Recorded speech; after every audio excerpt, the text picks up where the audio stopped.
Welcome everyone. So today we're going to look at components of forces. So last time we did some basic theory of what forces were. Now we're going to get to components, and we're going to rely on a little bit of previous knowledge from previous years, and we're going to break our forces up, okay? So that's what we're doing this time because it's really important for calculations. So, oops. This is our questions. How can an object move horizontally or vertically when the force we're applying to it is at an angle? Okay, so we don't always just push and pull horizontally. Sometimes we pull things at an angle. Or, like a lawnmower, we push at an angle. But the object still moves horizontally. Or, sometimes it can be vertically. So we've got to look at how that happens. And also, why do objects slide down slopes if we just left it? Okay, we know there's gravity, but we also know that gravity is vertical. So it goes vertically down, but objects will go down a slope. These are things we need to think about. So that's what we're going to do today. So, we've done properties, types, and representation of forces last time. Today, we're going to look at components. And it went on before I wanted to, but that's okay. We're going to look at the important terms we're going to look at today. Vertical component, horizontal component, gravity again, parallel component, and actually, that shouldn't be vertical, this should be perpendicular.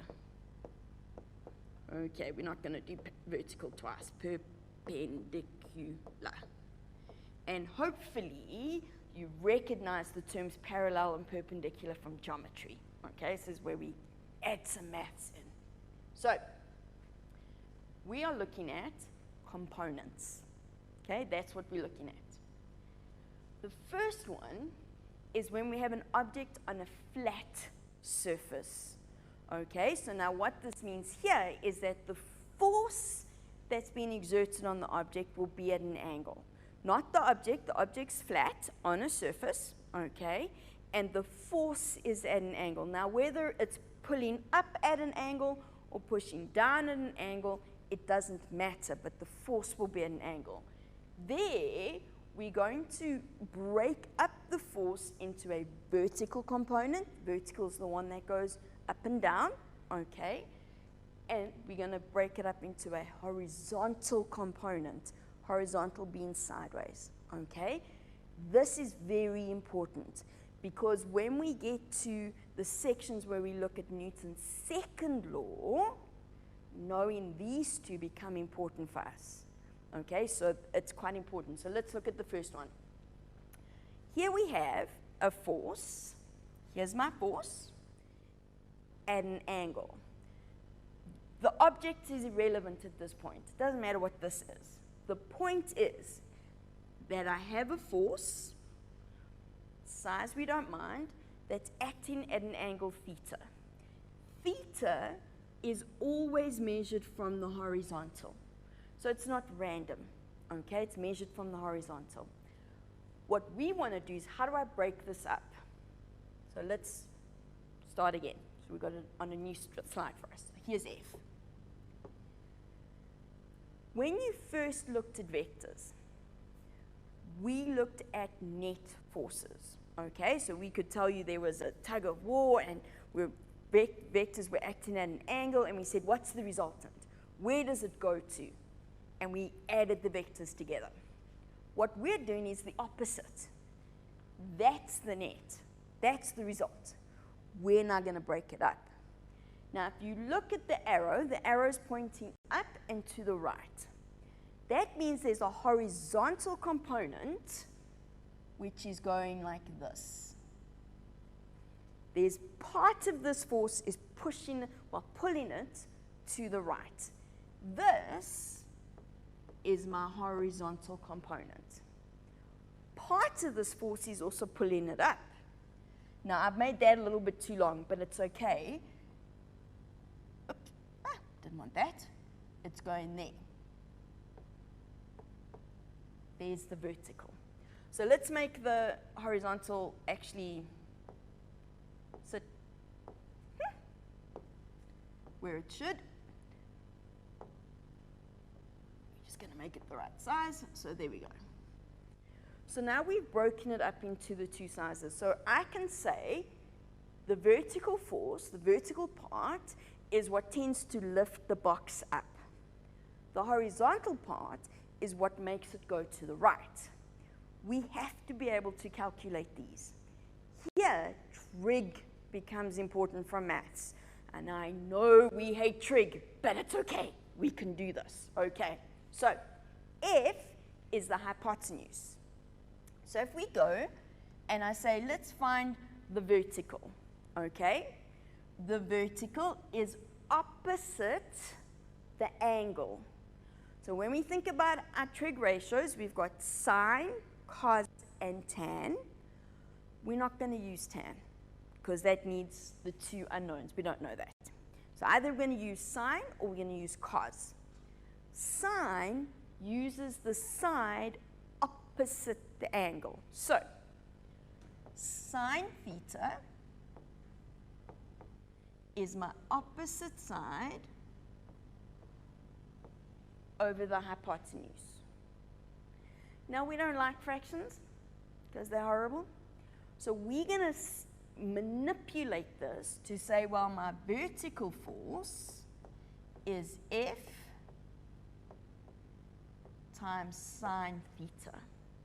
So if I know F, I can find the vertical by using theta. But the vertical component is still a force. Force is still a vector. Vector means size. That's what that gives me. And I need direction. The direction must go towards the arrow in the force. So this is a pulling force that's pulling it up. So my vertical force goes upwards. Okay? You can learn this equation. But sometimes they try and trick you with where they put the angle. So I would rather you learned being able to use the trig, okay? That once you've got your right angle triangle, if you know your trig ratios, you can work it out no matter what it gives you. So it's almost like you're learning one less equation because they're not going to give this to you. It's not on your information sheet, okay? The horizontal component, that's this one. Now the horizontal component is adjacent to the angle. It's next to the angle. That means I'm going to use cos, okay? So cos theta is my horizontal component over F. Once again, we don't like fractions. So FH is F cos theta, okay? Again, this equation, this gives me the size. Direction comes from the arrow, and my arrow is going towards the right, so FH must go towards the right, okay?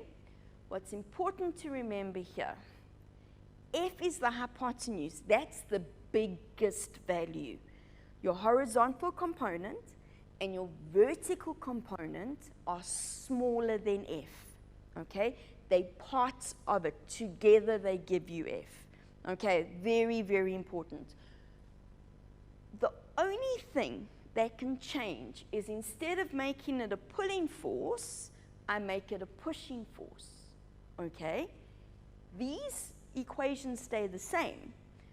The difference is just the direction. Whether if it's a pushing force, then the vertical goes down, okay?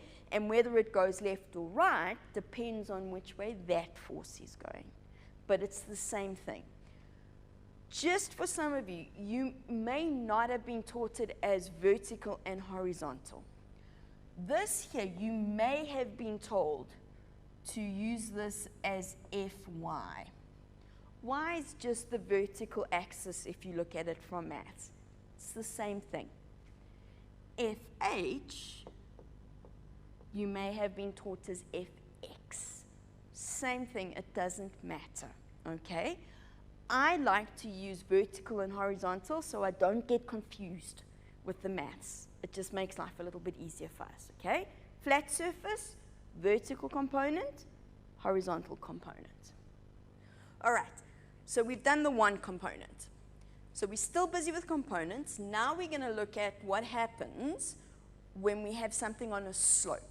Now the component we're looking at here specifically is the force for weight, okay? Now slope means that the object is on a slope. So the force isn't at an angle anymore per se, but weight is, okay? Now we're going to talk about a parallel component and a perpendicular component.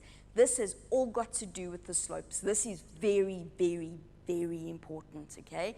This comes up all the time. So, this is the situation. We have an object on a slope, okay?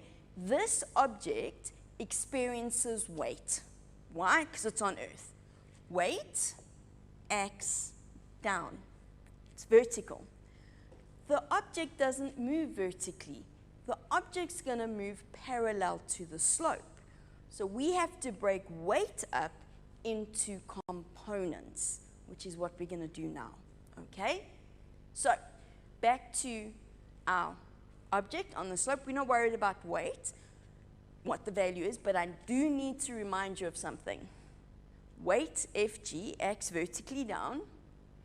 The equation is mass times gravity. So the first thing we take note of is this. They're not necessarily going to give you the value of weight. You will have to work it out. They'll give you the mass, okay? So if I now draw in a set of axes, like in mass, the x and y, but I'm not going to make it normal vertical and horizontal. Vertical and horizontal, other way around. Okay, I'm going to draw it according to the slope. So now I have a parallel axis and I have a vertical axis. So I can take Fg and break it up like the vertical and horizontal components, but I'm going to use parallel and perpendicular instead. So part of weight is parallel to the slope. That part is what pulls down the slope, and it always pulls it down. That can never go up. Why? Because gravity acts down. Instead of drawing it there, I'm going to pull it down. It's the same value. It's the same thing. It's parallel underneath. Fg parallel. That parallel sign you know from maths. Okay, use it. Then we have Fg perpendicular. That's the perpendicular sign for maths. This one, okay, is the force that's perpendicular to the slope. Okay? It's at a right angle to the slope. This angle, this is what makes this so special. We're not going to do all the geometry. Is always the same as the angle on the slope. Whatever the angle theta is there, that's what this is. Why do we need to draw this? The perpendicular force is important for the normal. When we look at friction, that becomes important. The parallel force is also important to know what's making the object move down the slope, okay? Will be important when we look at friction, will be important when we look at Newton's second law, so it's important. But we need to be able to work these out. So just like we did with the last ones, we're going to look at it in terms of trig, okay? The parallel force is opposite theta, so we're going to use sine. So sine theta is Fg parallel over Fg. So to get Fg parallel on its own, we're going to use Fg sine theta, okay? Because it's opposite. Then we need to do the perpendicular, okay? Perpendicular, it's adjacent to the angle. So, whoops, I'm starting from the wrong place. Let's just get rid of this. There we go. cos theta is FG perpendicular divided by FG. So FG perpendicular is FG cos theta. Okay? Now, because we're using FG, I can work out weights separately. But sometimes we don't want to do that because it's just lots of work on the calculator. You will sometimes see it written like this. mg sine theta. mg is weight. It's okay. We can do it in one equation. Same there. I can put mg in if I want to. All right, so don't get too fussed about that. I want to encourage you. Don't learn the equations. Learn how to use the triangle. I still do that. I still go, it's opposite, so it must be sine. It's adjacent, so it must be cos. I use the triangle because it's that way I know I can't get it wrong. I don't have to try and remember 4 equations now. We've done 4 equations today. We don't want to remember all 4. It's a lot of remembering. Okay, so we've done the components. In the next section, we're going to do a couple of calculations. Okay.